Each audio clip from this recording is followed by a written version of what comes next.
My name is David Cameron, and I was born in Miller, Missouri in 1972. Grew up in the Southwest Missouri area. So tell me how you ended up in Siloam Springs. I So, ended up in Siloam. so how I ended up in Siloam Springs was I was working for the federal government on a Superfund site back in the late 1990s, and my mother-in-law lived in Bella Vista. Found an article in the local paper about needing a wastewater superintendent in Siloam Springs, Arkansas. I didn't even know how to pronounce Siloam Springs, let alone had I even been to Arkansas. When I came to town, that's how I met with some folks and interviewed for the wastewater superintendent job, and that's how I ended up in Siloam Springs. Interesting. So what was it like when you came here? Talk about what you remember, your impressions of the town and what the city looked like when you came here. Well, my impressions of Siloam Springs when I arrived was it was a quaint little community. Had some family-owned industries that were very invested in the community. I was always impressed with the board of directors. They were very involved, and I hadn't really seen a community function like that. And I hadn't been around it a lot. And so to watch them get very active about buying land for soccer complexes and caring about the community, obviously having a creek, Sager Creek, that runs right through the middle of it, made it extremely unique. But just people that worked together, but it was a real tight-knit, family-oriented, so it was a great place to raise a family too, and they cared about your family. So as an employee, I wasn't just an employee. Taking care of my family meant something to them as well. And so that was a lot about what drew me to and enjoyed the early impression. But I also recognized early on that politics and local politics and small town politics could influence the day-to-day function of the city. What do you mean by that? Well, I mean, when you have like businesses in town that are affected by water rates, or you see members of the community that those businesses that affects it, you could see like, hey, if you changed the water rate and it affected the businesses, you started to realize, hey, wait a minute, these are your largest employers, and you needed to learn to work with them versus like it's not just as easy as, hey, we got to raise rates. That actually impacts the local economy and their business model and stuff you never think about. You're like, well, that's just what we got to do. And you're like, wait a minute, you might want to consider that affects that business, that gets in the political arena and starts saying, hey, listen, you don't make those decisions just based off what you think is the right thing to do. You got to consider the bigger picture. And that's where I really learn what the impact was to businesses from the government. And I had no idea that when I started here. I just thought it was as simple as you raise a rate and fix it. But that has impacts on people and even businesses as well. So when you first got here, what was the year and what was the environment as far as wastewater? So when I got here, I arrived at Siloam Springs in 1999. And the environment was they were trying to upgrade their wastewater treatment plant. It was very antiquated. I think it had been built in the early 80s. It was not built to address phosphorus by any stretch of the imagination. And there was not a lot of talk of water quality per se whenever I arrived in Siloam Springs, but it quickly began to escalate with the lawsuit in the poultry industry between Arkansas and Oklahoma.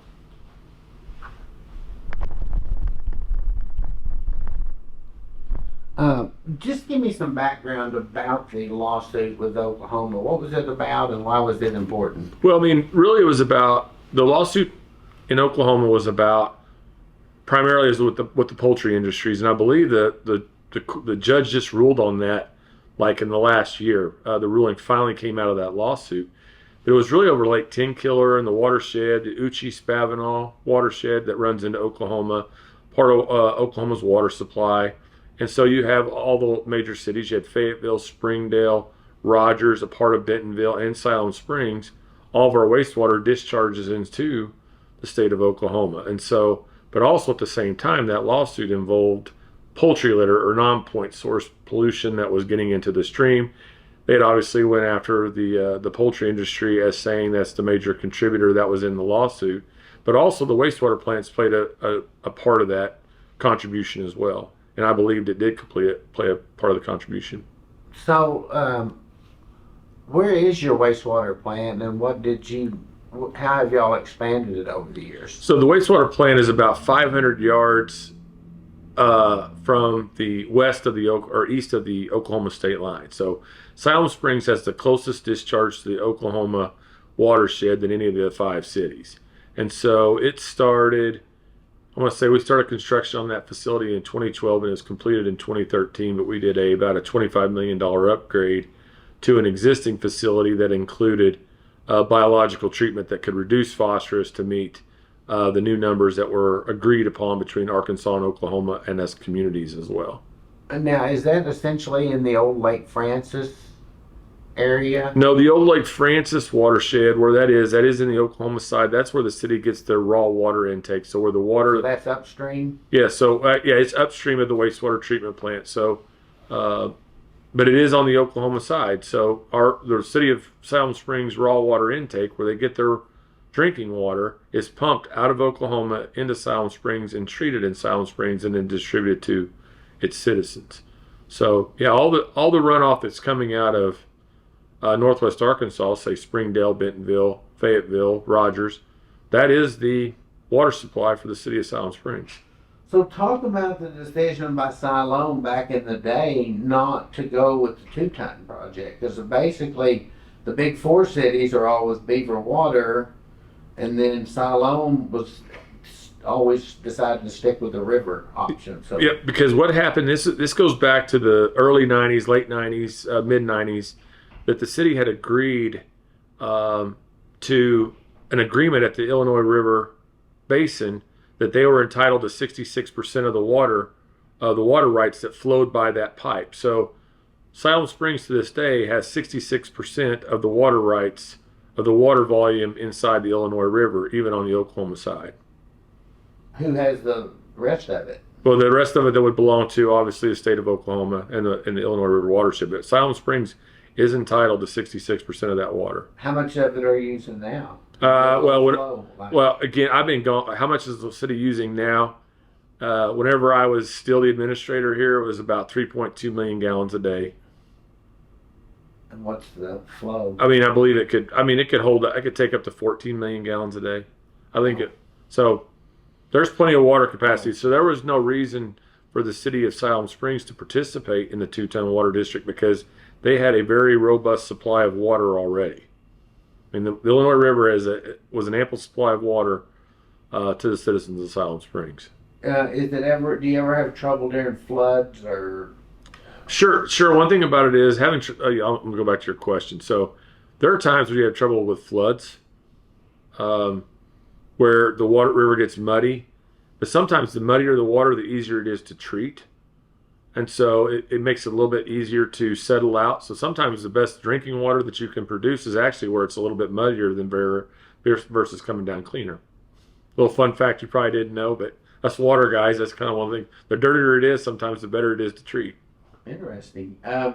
We'll talk about how you transition from wastewater into city management. So how did I transition from wastewater to city management? I was went back to John Brown University, got an organizational management degree. Was not planning on necessarily being in a leadership position, but the opportunity presented itself, and the city was willing to send me back to school, and I went to learn how to run an organization versus wastewater. And so that landed me in City Hall in about a year after I started. So that was in October of 2000. In October of 2002, I became the public works director. So I was in charge of the water, sewer, street, solid waste. And then in 2004, they appointed me as the city administrator. So obviously I demonstrated the ability to learn those departments. So I guess you could say how I went from the wastewater plant to City Hall was I learned how to, instead of learning how to treat water, I learned how to take care of people and treat them well. And so, and that's how I learned to run a city. Well, talk about some of the big projects that you worked on. I know one of them was the kayak part. Yeah, so some of the big projects that I worked on when I was a city administrator was the whitewater kayak park with the Walton Family Foundation and with Mr. Walton himself. It was a vision that he had for quite some time. He'd secured the property along the Illinois River that was not even really in the city. It's not even located in the city limits of Siloam Springs.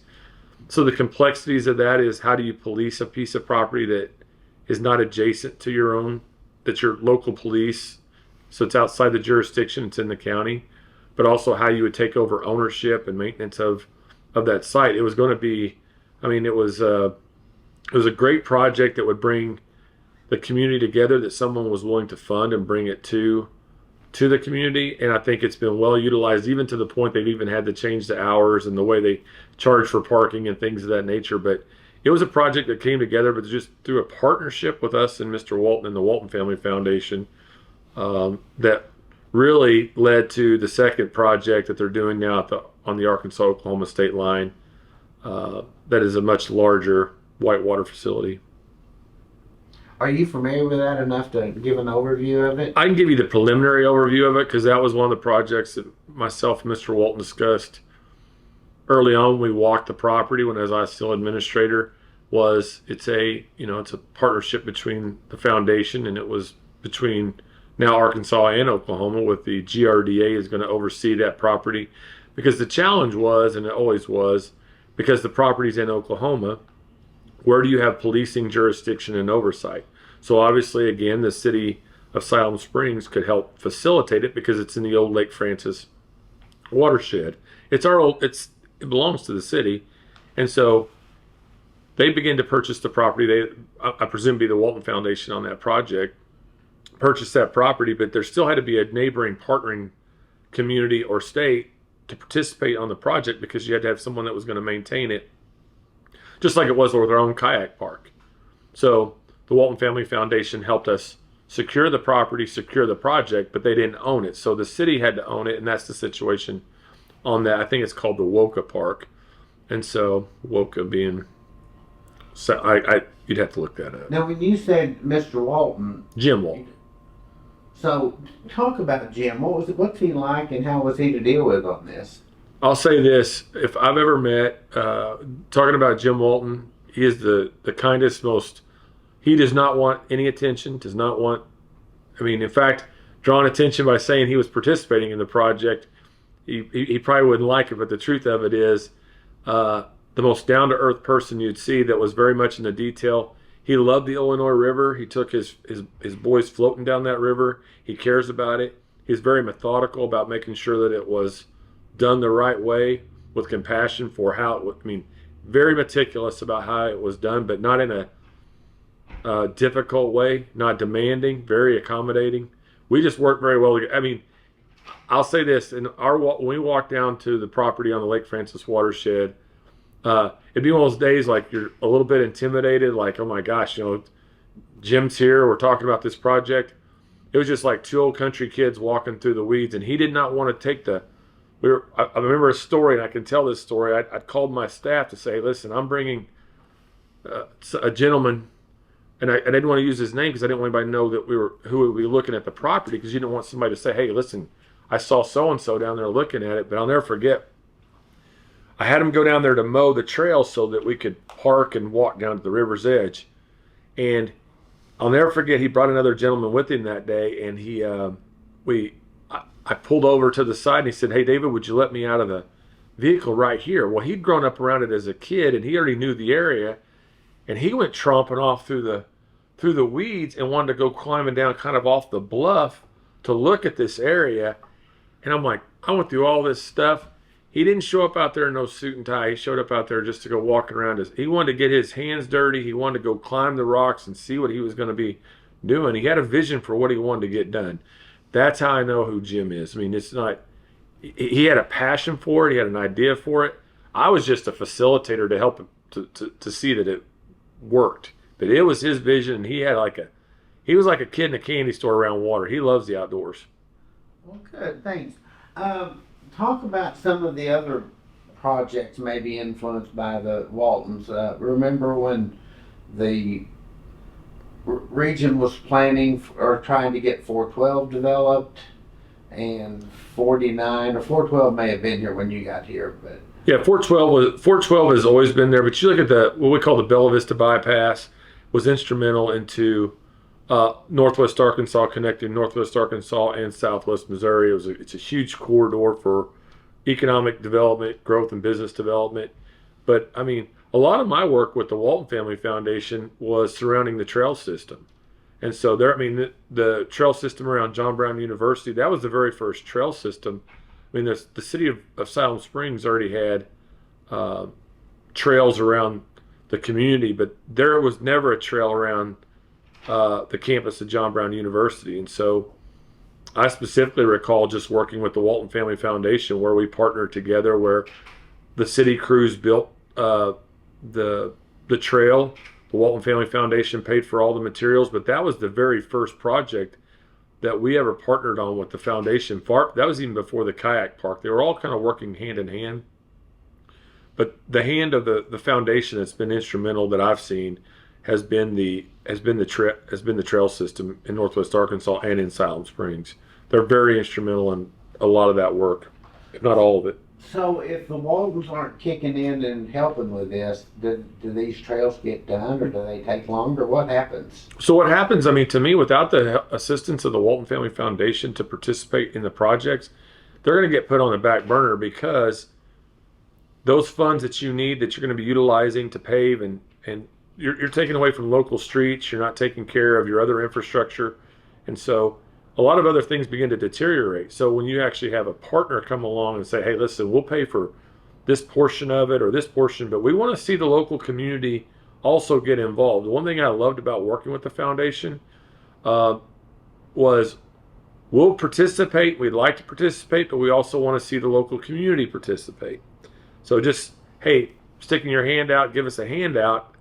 It was kind of like, hey, we'd like to partner together on something. And I think the more you could demonstrate that, the more that the foundation participated with you. Just like when you drive through Northwest Arkansas and see all these signs of wayfinding signage, I was part of that decision or the project whenever they were putting wayfinding signs up throughout Northwest Arkansas.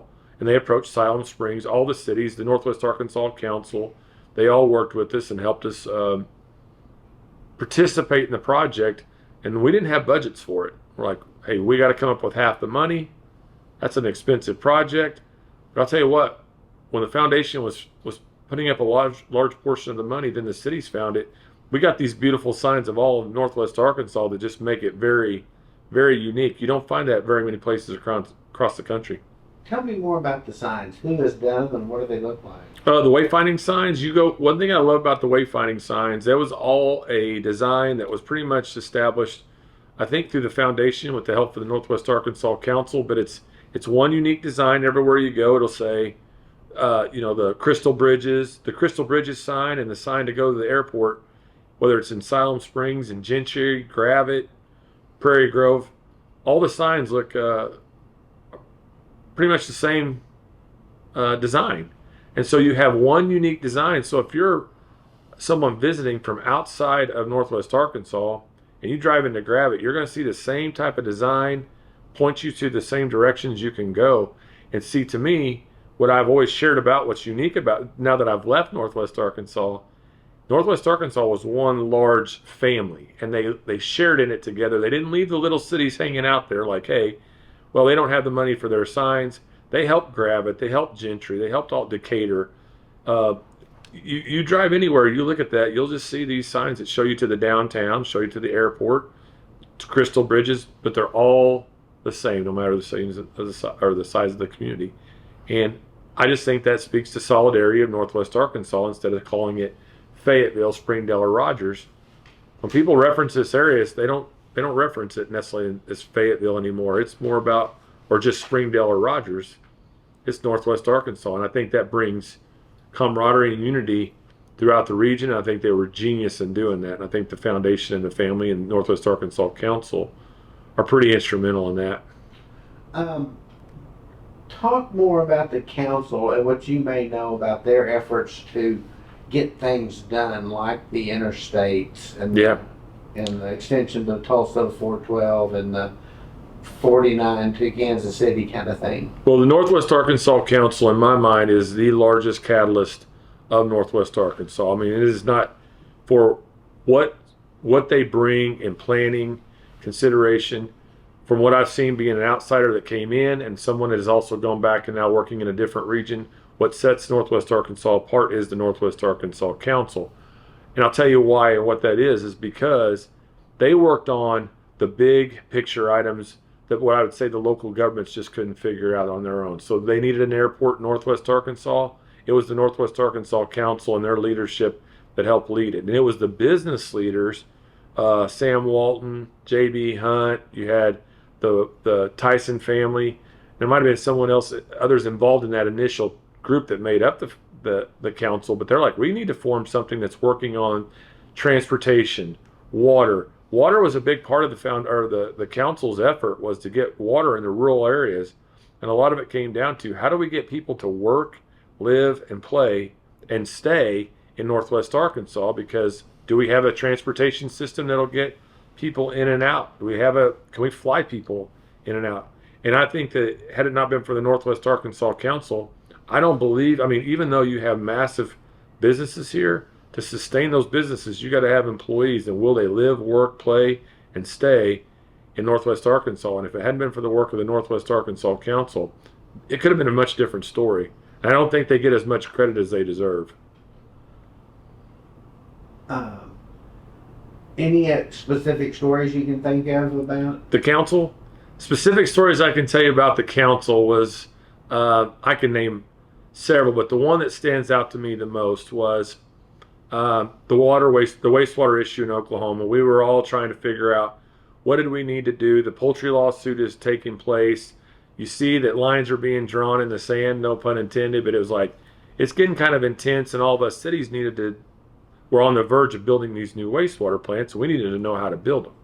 So we started each individual city was going to Washington, D.C. and asking EPA to leave us alone, like, hey, we need you to tell us what to do. We can't get no assistance.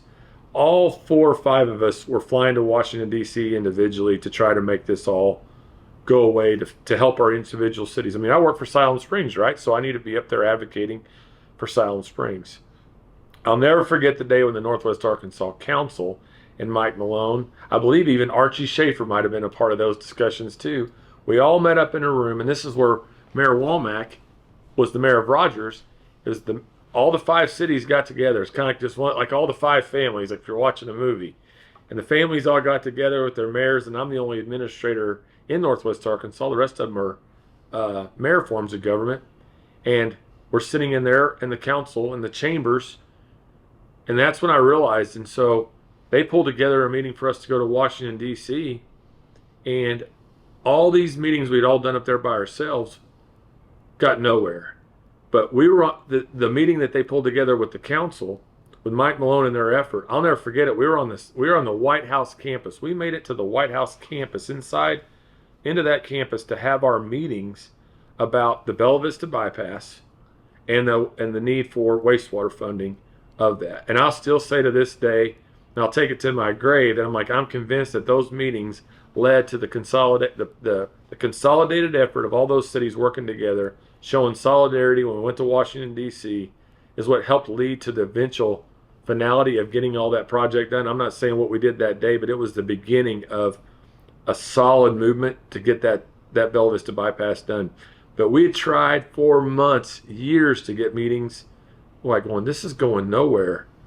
And when all 5 cities got together, we went from being at the Capitol, that we were at the White House having meetings during the Obama administration. And I'll never forget looking out the window and sitting there seeing the basketball court where President Obama played basketball. I was just like, this is so surreal of what the power of us together with the council can do in Washington, D.C. That's a strength that not many people have. So talk about the settlement with Oklahoma and how that helped keep the business solid here in Siloam. Well, I mean, the settlement with Oklahoma, at least from the city of Siloam Springs perspective, even Northwest Arkansas, and then you were working as a reporter at that time, was what we called the Statement of Joint Principles. And so we needed to find some level of understanding so that we could make these financial commitments to these wastewater plants, that we don't build them and 5 years later they're obsolete because of these new rules in Oklahoma or a different rule in Oklahoma. And so, but I didn't view that conversation in Oklahoma as adversarial. I believe there were certain parts of it that our wastewater plant for the Siloam was truly contributing a problem. So it was an agreement that was like, we need to do our part from the city of Siloam's perspective, because our wastewater plant is causing some of those problems. And so we actually, in all the 5 cities, Fayetteville, Rogers, Springdale, Bentonville, we all made improvements to our wastewater treatment plants. I want to say it's like $300 million back then. And that was a massive investment to try to do our part, saying, hey, listen, it's not all poultry.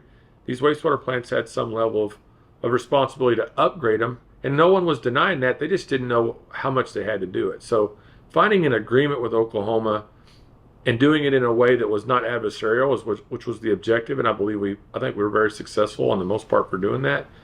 So I know it's an ongoing discussion they're still dealing with today, but yeah, I believe we had a great settlement with them, at least from an understanding. I wouldn't call it a settlement. I would call it that we had an understanding and statement of joint principles that we were going to try to achieve these objectives within a certain amount of time. And on the recent visit to the kayak park during the dry part of the summer, I noticed that it seemed like the flow was way down, and I wondered then what the flow might be without the cities. Yeah, the flow without the cities in the Illinois River would be substantially lower, and I think that those my colleagues and friends on the Oklahoma side would agree that the low flow situations could be a concern. And if you took Fayetteville out of the equation, Springdale, yeah, it could have a significant impact or drought on that river during certain times. And I think that finding a way of a solution not to divert the water, because it could have been just as easy for those communities to have pumped their water to the Arkansas River watershed. It'd have been expensive, but going to the Illinois. Talk about that. That's when you were negotiating with Oklahoma, they wanted cleaner water than maybe y'all thought you could afford. But the other option would have been to discharge the water, pumping it over the hump and sending it to the Arkansas River and avoiding the Illinois River. Yeah, so just to clarify the position of Oklahoma when it came to the water quality side, the way the Clean Water Act states or is indicated is if a neighboring state has a water quality standard that is of a certain standard, then the neighboring state must meet or exceed that standard. So Oklahoma got a water quality standard established, as which they have a right to do, and it was based upon the science that they believe was correct. And so it was an expensive standard, but they had done the testing. Oklahoma State had done testing. University of Arkansas had done testing. There was arguments over the testing and methods of what that was. And either way, there was a standard established in another neighboring state, so we had to meet it. So the options were upgrade these wastewater plants, or let's pump our wastewater to the Arkansas River and avoid it at discharging it, just eliminate our discharges to Oklahoma altogether. And so those are considerations you have to consider when you're considering how much money that you're going to be investing in your wastewater system. And so you got to think about this. You're building a $50 million facility based upon something that can change in 5 years. So water quality standards, or your permits to discharge, they're only good for 5 years. So every 5 years they could say, you know what? I think I need you to change your water quality standard again. Well, you just spent $50 million to meet the last number. Now what are you going to do? So you had to have some level of assurance of what you were building would last 20 to 25 years. So it was either option A was to build a plant and guess and hope the water quality standards don't change, or B, remove the guess and pump it over the hill. And it was more, so I would say what cooler heads prevailed and we didn't pump it over the hill. And that's what, was like, let's go address what's a reasonable water quality standard, and let's build our wastewater plants to address it. And that's what we did. Interesting. What are some of the other projects you worked on? Or let's talk about the revitalization of downtown, the planning of the library and the park area and all that. Yeah, so I'm gonna go a different. So some of my projects, I'm gonna finish with one. I'll get to downtown, but I'm gonna talk about the hospital. I'm gonna give you that. So some of the other projects that I worked on that were that I would consider were very large scale.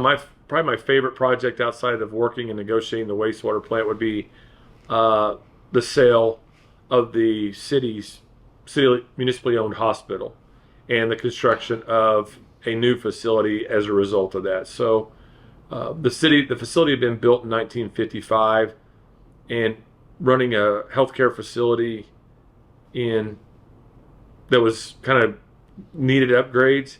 So we had two things going at the same time. We had a wastewater issue. We had to build this plant, or do we build a new hospital? Well, we knew we had to take care of the wastewater plant, but the hospital needed upgrades.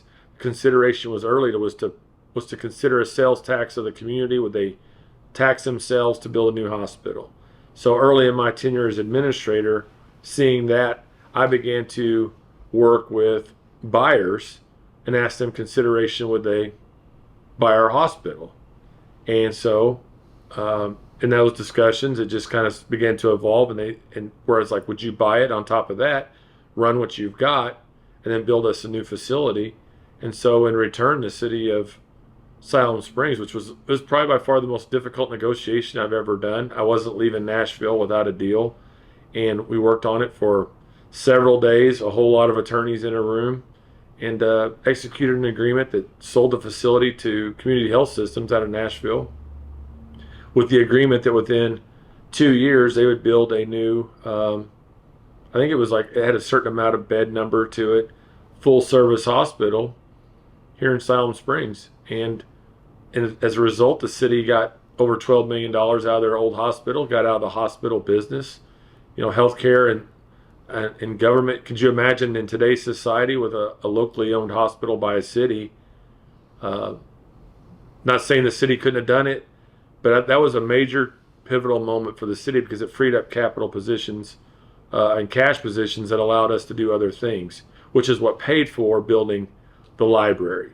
And so they named it Memorial Park because that was the Siloam Springs Memorial Hospital that was on that campus of where the library and that Memorial Park are today. So that is the same campus where the municipally owned hospital was at. Now, if you ask me about the library project itself, I have a joke with that, because those that will remember, whenever I was the administrator, I was adamantly opposed to building a library with those funds, because there was other needs such as public safety, police, and fire that I believe those funds needed to go to. So it wasn't that I'm anti-libraries. I was like, building a $6 million library with the proceeds of the hospital felt like a rush to spend money. And I was like, there are other projects that we need to fund in the city, but that's what an elected body is. That's what an elected body is for. It's not necessarily for me to make that decision, but I felt like I'd worked hard to negotiate that sale. So the library is a real funny point for those that know. During my tenure, I was really always hard-nosed about getting that project done. But I'm glad to drive by and see the Memorial Park to this day, because they utilize those funds on the park very, very well. Well, that whole downtown, or I call downtown area, is very impressive. I mean, I know some of that's private development, but can you talk about how all that happened? Oh, absolutely. So how the revitalization of downtown really took place started with a little coffee shop called Cafe on Broadway. And it's the first coffee shop on the corner. They were the very first people to take up. I mean, there were other people that had businesses. I don't want to take away from those that had maybe a barber shop or something that was going on. But the old post office is downtown. But when they built the new post office, it really left downtown fairly vacant. I want to say it was a 5% occupancy rate in the downtown area. 5%, yeah. Not many people were actually doing business in the downtown. I remember a place you could eat breakfast, and just a few other, an old appliance store, but not much else. And well, there was a law office down. I'm sorry, but what happened was there was a group called Main Street, and Main Street Siloam Springs, and really I cannot recall his name, but they owned an accounting space, and his mom and his brother and him owned the accounting space in downtown. I wish I could remember who that was, but they were really they're lifelong residents and wanted to see the downtown grow. And I believe they went to church with a guy by the name of Ron Drake. And Ron Drake, who unfortunately is deceased, he was a contractor that helped revitalize old buildings, and kind of had a vision for making downtowns a little bit nicer. And so he just kind of started helping these people with their construction on the buildings. And one by one, they just started kind of popping up, and you would see, wow, there's now another business down there. Well, there's another business. And then probably the big catalyst of excuse me, I got to scratch my eye. The big catalyst of the project had to be when Todd Simmons and then Shelley Simmons were working on a project called, they bought it's called 28 Springs today, but it's a restaurant. But that project was kind of really the solidifying piece that there was a large scale investment getting ready to take place in the downtown area. And so it created a dining place in the downtown that was higher end and nicer, and they really made it into an event space. Then you start they always had Light Up Siloam Springs where they had the Christmas parade and things of that nature. But it went from 5% occupancy to 95% occupancy. People started buying the properties. There was almost like a buzz. You wanted to be in the downtown. And the biggest part that the city played in that, and why I mentioned those names first, they were the catalyst providers. Those people, they drove the vision. They made it work. They didn't just come to government saying, government, you need to take care of your downtown. They put skin in the game first. And when they did that, then all of a sudden, like, listen, they had low water pressures. They couldn't meet fire codes. They couldn't meet certain things. So as a city administrator coming from the public works side, I knew infrastructure. I'm like, well, listen. So we started changing out electrical transformers, started changing out water systems, made improvements to the sidewalks, the street, and just started getting involved with the beautification of it to like, let's go for the ride on this thing. And let's start getting excited with them and do the things that we own and fix them.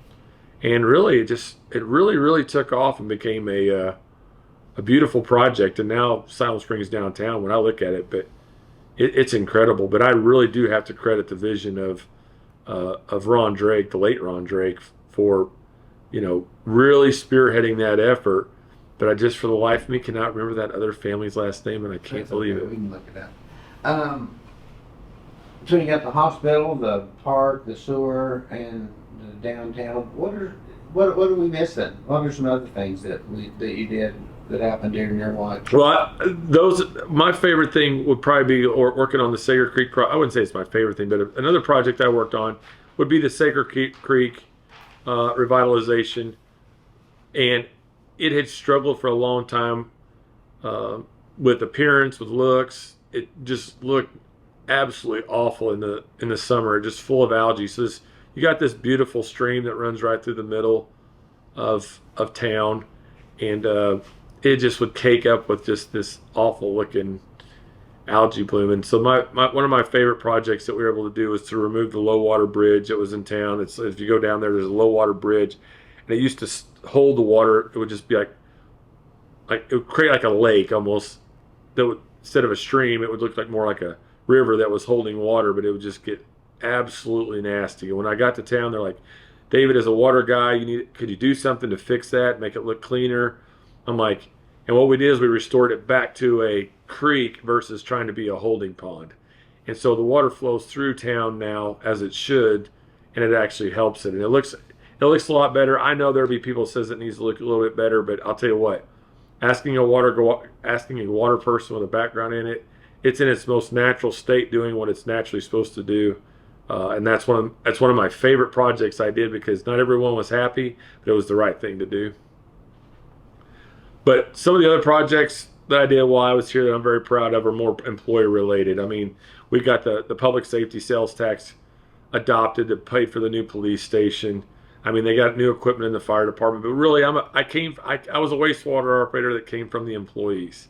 I was an employee first kind of guy. So I hate to say this, but I considered myself the little guy, the overlooked guy. And so I really did care a lot for my employees. I still do. And why I'm back here today doing a story for Siloam Springs is because I love this community and those employees that help serve with me, alongside me. That's what I do it for. I'm probably the most proud of those people. So when did you leave, and where are you now? Maybe we should mention that too. So I left on December 31st, 2014, and I am now the city administrator in Republic, Missouri, but I've also started a consulting firm where I do consulting to help local communities as well. Because I learned a lot out of Siloam Springs. I learned a lot in Republic. But I started in Republic. I just celebrated 7 years with the city of Republic, Missouri. But that's where, I mean, I grew up in that region, so I got to go home a little bit. But I still come home and call the hogs.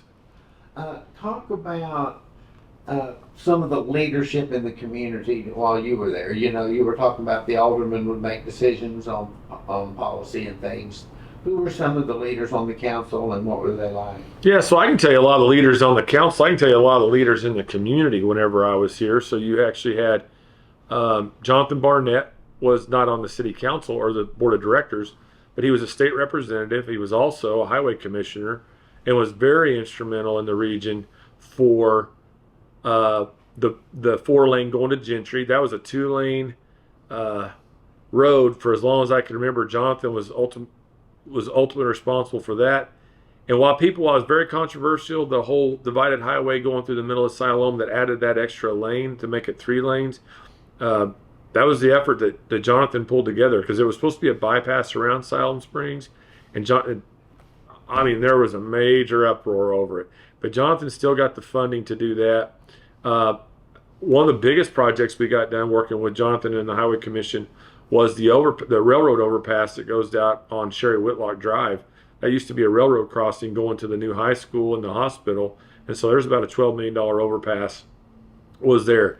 Obviously, Chip Pollard, Dr. Pollard out at JBU, incredible community leader. That campus is absolutely, when I was here, you had Bill George Arena, the Science Center. I mean, you had the Simmons Hall. The work, I'm not even doing it justice with all the work that they've been able to do out at John Brown University under Dr. Pollard. He did he's a fantastic community leader. Obviously, Moose Van Pook, the late Moose Van Pook, was the mayor of this community. Dear friend, and I mean, he was my mentor. And so, but he could control and run a city council or board meeting like nobody I've ever seen. One thing about Moose was so hilarious. There was never a cheek of a lady he did not kiss. He just never could get away from it. You show up to somebody and he'd always just kiss them on the cheek. And I was like, that would never fly today. But so Moose was like always just kind of like just an incredible community leader. And he could run a council meeting like there's no tomorrow. Obviously, you look at Mark Long, you had David Allen, the late Mike Kinney. He was an instrumental city council member, also a state representative in our area. He did a masterful job. Mark Latham, he was my predecessor as the city administrator. He was a big time community leader. Mark Simmons, he was big on the Northwest Arkansas Council in the region. So those are just some of the people that I can think of that were, and the late Pete Allen was a big contributor to the school district and some of the projects we did. So, yeah. If somebody came to you from somewhere besides Northwest Arkansas and said, tell me about Siloam Springs, what kind of a community is it? What would you tell them? I'd say Siloam Springs is a community as unique as its name. That's what I'd say. It's a unique community, as unique as its name, because people call it Siloam, Siloam, and it's a community as unique as its name. I heard that when I was here, and we never coined the phrase, but that's what I'd tell you. It's a place where you can go raise a family. It's a place where it's safe, it's clean. I mean, it's not highly political. It's just a place that's got a strong family value system, but it's truly as unique as its name. The wall still has one of your phrases here. You want to talk about? It's a natural. Yeah, because when you look at it, that's what I loved about Sager Creek. It should have been restored to its natural state, not something that's modified. So I'm proud of that. But it's a natural. It's naturally there. It flows out of the golf course. A lot of people don't know that Sager Creek starts out of out of the ground, comes out of the local municipal golf course, and that's what creates Sager Creek flowing through there. So it's a natural. It's naturally established. Same thing about Benton County. If someone came to you and they said, David, tell me about Benton County. What's Benton County like? What would you tell them? I'd tell it was very, very united. It was a group. Benton County is a place where you could work together. People wanted to work together. There was pride. There is a lot of pride in this state. As Sam Pittman always says, I love it. He says it's a proud damn state. It is 100%. I'd say that about Benton County. I'd say it about Northwest Arkansas. People are extremely proud of where they live, and they work. And because they're proud of where they live, that's what I'd say to somebody. Because of that pride, they work hard to maintain and sustain it. They're not sitting there just taking up space. They're very invested into their area because there's a pride in that area. And it's just one thing I can tell you when I lived here, and I still have it to this day. I get goosebumps every time I cross the state line. I'm going to a Razorback game. There's just a pride when you enter Reynolds Razorback Stadium, and there's just one Razorback that day. That's just awesome. How would you finish this sentence? My favorite thing about Benton County is. My favorite thing about Benton County is the forward-thinking nature. Never slow down. I mean, if I was not, I mean, it's like they've always been progressive, to always challenge status quo. They've never got complacent. Now, I'm not talking about living there. I'm just talking about from a business leader's perspective. It's always forward thinking. Because if you ask me my favorite thing about Steve Womack, it's full steam ahead.